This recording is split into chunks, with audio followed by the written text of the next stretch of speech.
سلام سلام، ان شاء الله تكونوا بخير. اليوم جبت لكم الروسيت تاع السردين المقلي، حاجه سهله وبنينه واقتصاديه في نفس الوقت. كملوا الفيديو باه تشوفوا الروسيت كامل. اول حاجه نبدا بها، غسلت السردين تاعي مليح ونظفته. هذه الخطوه مهمه باش يجي بنين وما تكونش فيه ريحه قاويه. ومن جهه نبدا نحضر التتبيله تاعي اللي فيها ثوم. انا حبيت نهرسه بالمهرس خير باه يسيب لي البنه تاعو. ندير كميه لبس بها تاع ثوم، نزيد دبشه،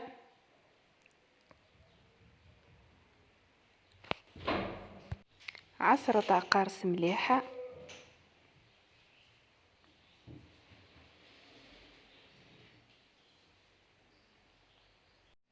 نزيد عليهم 2 مغارف كبار تاع زيت. راح نبدا نضيف التوابل وسر البنه كامل. هنا درت فلفل احمر، كركم، فحم مخلط، كمون، فلفل اكحل وملح، ونص مغرفه كبيره تاع طماطم تاع الباطه. نحركهم مليح حتى ينسجموا كامل المكونات مع بعضها. نجيب الحوت تاعي راهو نظيف نقي كما تشوفوا فيه. راح نبدا نتبلو.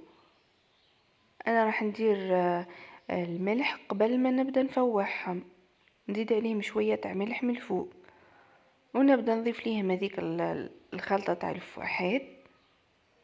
ندير هكا في الجهه الاولى والجهه الثانيه، ونقفل كل 2 حوتات مع بعضها بالطريقه هذه. نكمل بنفس الخطوات.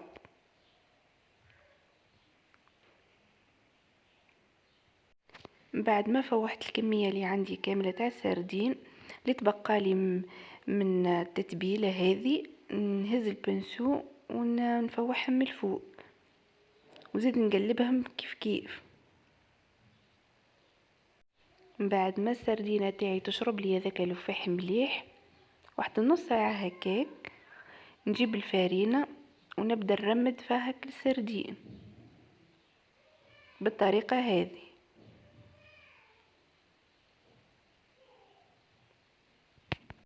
من جهه تكون المقله راهي على النار، ندير فيها شويه تاع زيت كميه قليله ونقص عليها النار. ونسخن الزيت مليح نبدا نحط السردين، والنار تكون قليله باه ما يتحرقوش وفي نفس الوقت يتحمروا.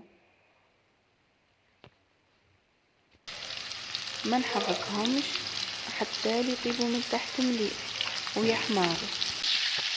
كي يبدا يطيبوا من تحت ويحمروا، نبدا نقلب فيه مع الجهه الاخرى غير بالعقل. نقلبهم كامل، زيد نخليهم يطيبوا من تحت ويحمروا. من بعد ما يطيب نحطه هنا في الورق اللي يشرب الزيت باه ينشفوا لي ويستقطروا من هذاك الزيت تاع القليان. نتيجة الوصفة تاعنا تاع اليوم راهم يجوا مقرمشين من البرا وطريين من الداخل. حبيت نقدمهم مع شوية سلطة مشوية وفريت. اذا عجبتكم الوصفات سهلة وسريعة واقتصادية كما هكا، خلوا لي الدعم تاعكم في الفيديو باه يوصلكم كل جديد، وشكرا.